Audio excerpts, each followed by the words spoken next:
I'm going to talk about the Bride of Christ, what led me to this topic, and everything that I know about it. I don't think it's going to be my only video. I'm going to do another video, but I just wanted to make this video and talk about, what led me to this topic, everything that I've learned about it, and just going in details about what, who, and why there is a Bride of Christ. And this topic came to me due to me being in a situation with it was two men that came into my life. No, relationship, no, it was just actually men that I was working with at my job. One of the men, he was religious. He believed in, Christianity. He studied the Bible day and night. And then I had another man who was Catholic, who grew up Catholic, but he didn't, he believed in religion, but he knew it was, more to it. So he kind of studied all the other religions and everything else outside of the Bible. But these two men, they came into my life, and it was kind of hard dealing with them. And I kind of think it was kind of like a test of faith, because they actually put me on this path to figuring out, what the Bride of Christ was. And before I met those two guys, I didn't know anything about this topic. I didn't study it. I didn't know nothing. So, their situation, dealing with them, led me to this topic. And which first started as me wanting to know more about Jesus' life. So I went on this quest to figure out everything that the Bible wouldn't place in the Bible, because Jesus had a whole life from the time he was a baby until he got resurrected that was not included into the Bible. So I actually read this book called The Aquarian Gospel of Jesus Christ. And that book, went into details about Jesus' life, all his miracles that he performed, and, his disciples, and a lot of, details about his life that were not included into the Bible. So I read that book, but it didn't, give me what I wanted. So I went on, more quests trying to figure out everything that was left from out of the Bible, which led me to the Lost Books of Eden and the Forgotten Books of Eden and the Lost Books of the Bible. And those, they have like the Gospel, I think, of Thomas. They have the Book of Maccabees. And what really stood out to me was the Book of Jubilees and the Book of Enoch. And the Book of Enoch was it talked about the flood, the flood that happened with Noah, because Enoch was Noah's great grandfather. So that flood was not, how they described it in the Bible. It really didn't go like that. In Enoch, it was talking about, the 200 angels that rebelled and they came to earth. And they mangled with the females of earth, and they had, babies, but these babies were not regular humans. They were like giants, maybe, or, I'm guessing maybe like dinosaurs. I don't know if that has like, similarities or whatever, but though it was those type of creatures, and those type of creatures, couldn't dwell in the same place that humans were dwelling, because they were literally probably killing or eating the humans. So Noah came to be, and Enoch was a prophet. Enoch was also black too. He was from, I think, Ethiopia. Enoch the prophet, he was first called a bride because he didn't die.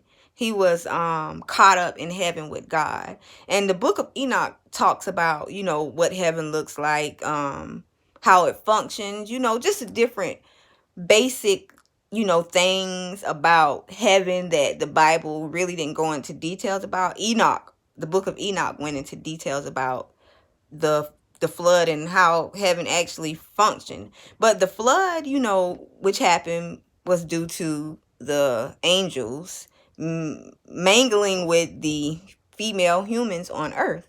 And the creatures that they created had to, be killed in the flood, because they couldn't, dwell on the same place as humans.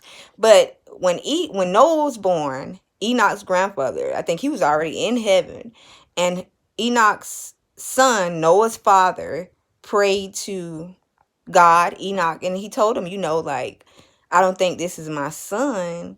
He's a different complexion than me, because they said, I guess Enoch he was, I guess I want to say he was albino, because he wasn't the same skin complexion. I think in the book it said he was like pure as snow or something like that. So his skin complexion was not black. He was a different skin complexion, and his father thought that wasn't his child. So his father, Enoch's son and Noah's father prayed to God, and he told him, I don't think this is my son. He's a different color. But God responded to Enoch's son and told him, your son will create a race of individuals, and he's going to, build this ark, and he's going to survive, the flood. And he was pretty much telling Enoch's son, what Noah was going to accomplish in his lifetime. And a lot of things too, they said Noah was a alcoholic, which was crazy, because they said, he drunk, I guess, a lot of wine. And in different articles, they said his sons would find him naked and crazy, but they still loved him. He wasn't perfect, but that's the thing. These books are not telling you that you have to be perfect. It's just explaining what life was like. And it was actually, realistically explaining what life was like. Okay, we finished this book about Enoch. I finished this book, and I still wasn't happy. I said, okay, well, this is some of what I want to know, but it's more, because what stood out to me more than anything, how Enoch was black, and his son, was either white or albino. In my mind, of all these years that I read the Bible, I've never knew that they were actually black characters in it, being that I'm a black woman also. I was like, well, maybe, I need to look into this deeper. Well, what it led me to eventually was to understand that Moses' wife was also black, Zipporah. Moses' wife was black, and Moses, who resided in Egypt who was raised by Pharaoh's daughter. And you got to understand, all of this took place in Africa. So 9 times out of 10, Moses was probably black also, because to be raised as a Pharaoh's daughter's son in a predominantly, area that's surrounded by nothing but Africans. And he wasn't African. He was a Israelite. I don't know. I think he was an Israelite. But he was raised with Pharaoh's daughter. So, he had to have been a black man. Okay, Moses was black. His wife Zipporah was black. King David. No, let's scratch that. Let's go to King Solomon, because I think that was King Solomon. He was also a black man too. His mother was a black woman. And that's actual facts. You can actually study that, and it will show you that his mom was also a black woman. So King Solomon, who written the book of Proverbs, and who was talking about his Queen Sheba, Queen Makeda, who was also black. So, and this is the similarities, and the reason why I'm talking about King Solomon, because from my understanding, he was the first person to really understand what the bride of Christ was. And, the book of Proverbs was actually a love story, where he was, I guess, trying to, put into words about what he felt about the bride of Christ and what she was. And, it's a verse in the bride of Christ. In the book of Solomon, in the book of Proverbs, that states that she says, I'm black, but I'm comely. And, that there itself just says, okay, she's a black woman. So, okay, we have King Solomon, we have Moses, we have Queen Sheba, we have Zipporah. And from this genealogy came King David,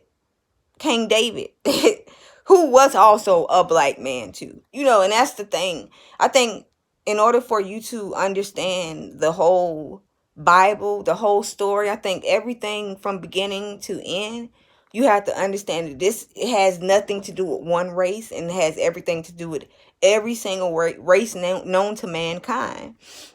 So after studying, these books and realizing that all these black people were in the Bible, and I don't want to say this because I know people might, listen to this and think that, I'm saying this to, discredit, other races. But I just want black people and, other races to know that everybody has a say so in this so-called religion that, we're trying to be a part of. It's not just one particular race, it has to do with everybody.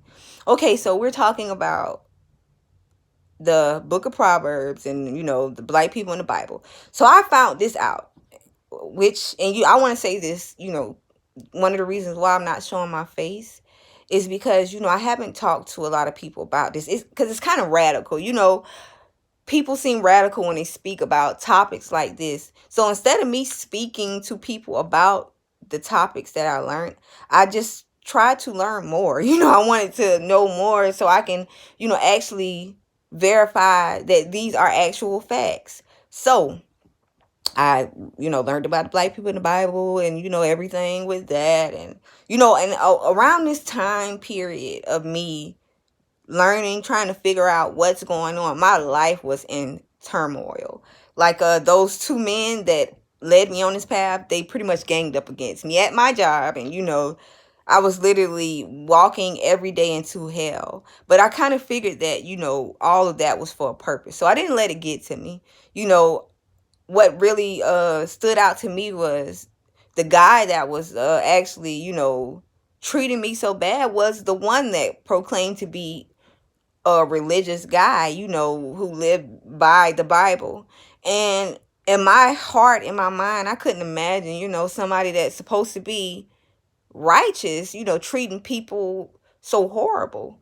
But, I didn't let it get to me. I didn't let it break me because I knew all of this was for a purpose.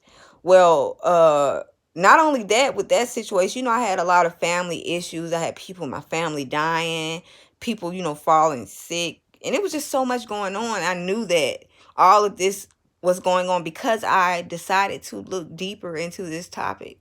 And instead of backing out, I went deeper into it and I wanted to know, I was ready to take on anything that was coming my way just so I can be able to understand who I was and my purpose. So, okay, we learned about the black people in the Bible. All right, now I studied more books, more books, more books, more books. I can't even really name all of them. I'm going to try to start making videos about these different books that I learned so people can, understand and study themselves if they don't believe me. But, I don't want to skim past all of that, but I'll go in details better on later videos of these books. But the one book that stood out to me, well, the one gospel that stood out to me was Gnosticism. And Gnosticism means knowledge. And Gnosticism came about around the same time Christianity came about. But in the process of them creating the Bible, a lot of these Gnostic believers, they were killed out. And not only were they killed out, a lot of their books, a lot of their gospels that they studied, those were also, burnt or buried or, placed so nobody wouldn't be able to access them. So this all took place, I think hundreds of years ago, around the time the creation of the Bible was going on. Okay, the Gnostic believers, they believe that the beginning, the story of the beginning, similar to the story of the flood, was not true. And in Gnosticism, I'm gonna go in better details of this topic too, because it's so much that you have to learn about, Gnosticism, what they believe in, how they practice their religion, and it's so informative. But the Gnostics believe that in the beginning there was a father, and I think they believe there was a mother also, but that's another topic. But they believe there was a father, and he came to be. I can't think of this book, but I want to say it was similar to the Law of One, where they talked about the beginning, how everything was created, and the universe, how it came to be from a thought. And from that thought, first it was silence. Silence was first. Then thought came after silence. And after thought, light came to be. And that's kind of deeper into what Gnosticism believes, the whole structural concept of the Father, all the way down to Jesus Christ and us. But this woman in Gnosticism, whose name was Sophia Wisdom, she pretty much, broke away from I can't explain it. She broke away from this, I guess kind of like this setup of how it was supposed to be with father, mother, daughter, son, and it's I have to go in deeper details, but she broke away from her divine being, and she wanted to procreate. I want to say she wanted to have a piece of the Father. She wanted to, in my words, I think what she did, she wanted to create something like the Father. But in order for her to create something like the Father, she needed the Father to be present. And he wasn't. So what she created was an imperfect being. And I think it was called the Demerge. She created this imperfect being that was, I can't explain it. They said it was like, kind of like a deity, and he had maybe like the face of a lion and the body of a human. It was kind of, some type of weird being, but it was imperfect. It wasn't, as what she was as a divine being. It was imperfect. So she hid this imperfect being from the divine Father. She hid him by creating a material world, which the same world we live in. She hid him and she placed him in this material world, and she put a veil over it to hide him from them and to hide herself from him, so he wouldn't know where he came from and how he became to be. Doing so, it created this whole, thought process of this being, and he believed that he was the only God. No other God was above him, and I think he actually believed that he created what he resided in. And I guess he felt like he was the creative being and everybody had to worship him. But during that time, it wasn't humans. It was no humans on earth. He created humans. He created man. He created man for a purpose of for the man to be enslaved by him, and he wanted the man to serve him, to worship him, and just to be a slave pretty much. And but this man he created was imperfect because he was imperfect, and the man had no spirit. The man was just a physical body with no spirit. And around that time when all of this was going on, I guess he realized that it was somebody above him, which was his mother who created him. And he asked for help from the same woman, Sophia. He wanted help from her to make this man a being. So what Sophia Wisdom did was she spoke. They said she blew life into the man's body, spirit, which has a feminine aspect because it came from the feminine aspect of God. So this spirit that she blew into this physical body that later became Adam was feminine. Once the Demerge realized this, he said, okay, I want this. Oh, I'm guessing that the physical, spiritual, the spiritual aspect that was inside of Adam was different. And I'm guessing that it wouldn't listen to the merge either because it knew, it came from that woman. So he realized that he couldn't take this spirit from out of this man, which he tried to do. And I'm guessing that's how the story came about, Eve being removed from Adam's rib. But in reality, the Demerge wanted to remove Eve from his body, and he actually made another female to place Eve into, the spirit of Eve into. But it didn't work like that because the female that he created was Lilith. And when she was created, she just, wasn't with it. She left and she said, I'm not going to do this. So the Demerge, upset again, he asked Sophia to make a woman. So see, Sophia created Eve. the mother of all living, Eve. And he took that spirit from out of Adam and he placed it into that physical body, and she called this woman Eve. So after doing this, creating Adam and Eve, he still wanted power over humans. So he told Adam and he told Eve, listen, you can't do anything. You have to stay in Eden. You have to listen to me. I am your God. There is no other God above me. I am your ruler. And, that was it. Like, they couldn't, I think it was more about knowledge. They couldn't discover who they were, how they came to be from Sophia, and, the struggles that endured to just, make them perfect. Okay, so he told them this, and eventually that particular snake that everybody called the devil and sin, that snake was actually Sophia Wisdom. That snake went to Eve, and she told Eve, listen, he's a liar. I help, make you, and you can actually leave from out of this, Garden of Eden and explore the world and have kids. And this is not your creator. Your creator is somebody else, and you don't have to serve him or, listen to him. So Eve listened to the snake and she left the Garden of Eden. And her husband, Adam, came with her. And due to Eve listening to Sophia, the snake, that's how we became to be. Because if they wouldn't have listened to Sophia, they would still be in Eden. They would still be believing that there is no other God but the merge. So that's the story of the beginning. That story in particular stuck out to me because it made sense. And not only did it make sense, it kind of put everything into perspective, because I always question, like, how was everything, the universe, how was that made? They just talk about, what happened with Adam and Eve in Genesis, and they don't really talk about, anything above that.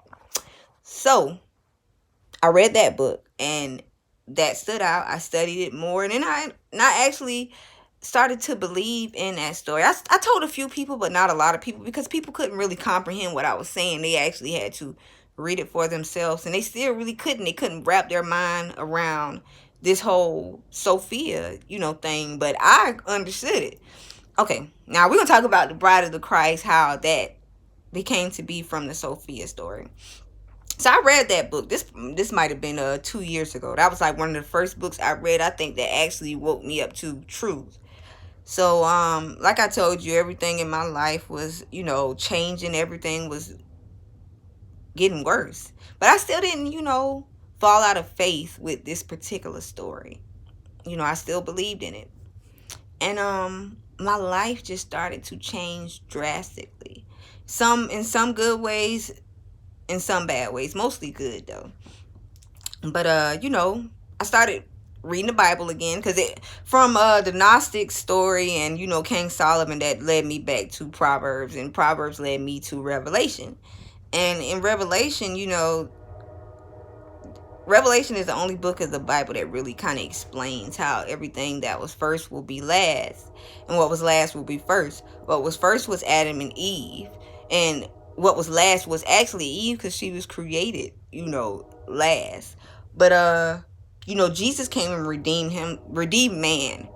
Him dying on the cross was to redeem man for man's fall. But Eve, who was often classified as, the reason why we are living in this sinful world, she has to redeem herself, I think. She has to redeem herself just as Christ did. But what will happen in this process will be different, I think, because, what he did, and he died for our sins. I think he actually died for her too also. But, all right, we're going to talk about the Bride of Christ. So, reading these books and stuff, I went back to Revelation, and that verse that stood out to me was, about the Bride of Christ, and how she would be clothed with the sun and the moon under her feet. And for a while I didn't understand it. I tried to get deeper into it, and it just couldn't. It was so many different things. They had that thing going about the end of the world and September 23rd, and at first I thought that what it was about, but it wasn't, because the day passed and everything was still intact. So I said, okay, that's not what it is. Maybe it has some truth to it, but that's not what it is. So I just started, searching. It went from a quest of understanding what it was to trying to figure out who else also believed in this and who studied it like I have. And that's when I came across the Waco, Texas incident, I think, and Lois Roten. And this came from also a channel on YouTube, New Jerusalem. Please check it out. He's not posting videos anymore, but he's very informative, and I learned a lot about him. And a lot of stuff that he's posted, I have basically already read. I think it's a she. I don't know if it's a he or she, but the New Jerusalem page, subscribe to that page because they actually tell you a lot about everything. But Lois Roten studied the same thing, and she kind of understood everything about the Bride of Christ, and why it was so important for people to understand who she was, because eventually she's going to be the next person that saves the world. So, in this sense, I've read, everything about the Bride of Christ. And now I'm coming to this conclusion, like, it could literally be anybody. The Bride of Christ could be literally anyone on this earth, And I was like, wow, it's crazy. It's kind of like the Cinderella story, But what I realized, because there's a lot of people, if you go on YouTube, and I'm sure after this video, it's going to be other videos of people, talking about they are the Bride of Christ. But in reality, you won't know. God will reveal who she is. Now, I'm sure she knows who she is, but, she doesn't want to make herself hidden. And I think it's due to just I'm sure it will be so many people against her because they wouldn't believe her. They would probably think she's radical. They would probably think, she doesn't know what she's talking about. So I don't think that, those females that come on here and say, I'm the Bride of Christ, you can't be the Bride of Christ. You can't reveal yourself. God has to reveal you. So, I'm looking at this stuff. Not once am I thinking like it could be me, I could be the bride, because my life is so screwed up. I don't think that, it would be me. But reading more into it, I learned that the bride's life would be screwed up. She would endure a lot more than the average person, just as Jesus would, because of her purpose. So, I'm reading everything that I need to read, and everything just started to change. And what stood out to me was the clothed with the sun. And I tried to figure out, like, what could that possibly mean, until I started paying attention to pictures of Mary and of the goddess in Egypt. I think her name was Nut. I can't remember her name. It was a goddess in Egypt. And if you pay attention to these pictures of Mary and the goddess in Egypt, it's a sun, like, placed on top of their head, or it's positioned like on top of their head. And I reading to this day, still read about this topic, and I've never paid attention, but I've noticed, like, it doesn't matter where I position myself at, in my room, at my job, anywhere, the sun sits specifically on the top of my head, and it engulfs me with light, to the point, and like I said earlier, I'm a African American woman. So with the sun, and I'm not dark, but I'm, like a caramel color. With the sun sitting on top of my head, I look golden. Like, the light radiates me to the point of my appearance is golden. And I don't know if this has anything to do with that, but I just wanted to put that out there because, I've noticed that people have come up to me and said, why is your skin like that? Why are you glowing? And I don't know, I felt like I've never noticed it until I started studying these, books and this topic. So, like I said, the sun, that's what it is. Every day when I wake up and I look out the window, wherever I'm at, wherever I'm standing at, the sun is directly in front of me, on top of me, and I'm engulfed in light. And I don't know what that means. And I can't say that I am the bride of Christ because I don't know. I don't know if I am or not. And I don't want to just put that out there. That's why I'm not showing my face, because I don't want notoriety from this topic. I don't want to be out like, I'm just this, person and I don't even know. But like, I I went against putting out this video for a long time because, I felt like I was crazy. I didn't know people, if they were going to believe me or understand me. But now I'm starting to feel like I need to share everything that I know.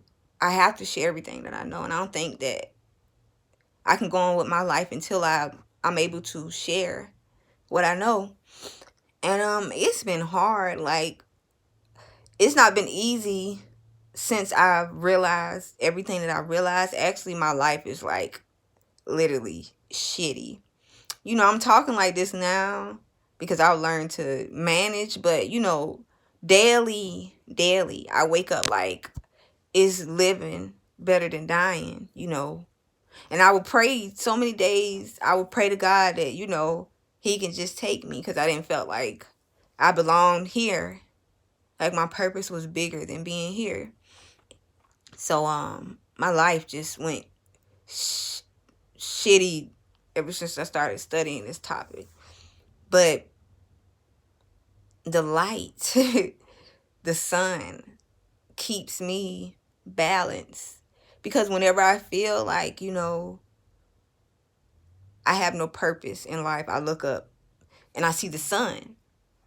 And it's there looking at me, engulfing me with light. And it fills me with just like this spirit, this presence of that I'm okay and it's deeper than me. So I took the time out today to make this video. And I hope, get better. I'm able to share, because it took so much out of me to even make this. Because there's so many women that are saying, I'm the bride of Christ. And so many different things. And I can't sit and say, you're not the bride of Christ, or you're not the bride of Christ, because I don't know. I just know that God will reveal who the bride of Christ is. But I just wanted to put it out there, like how my life has been.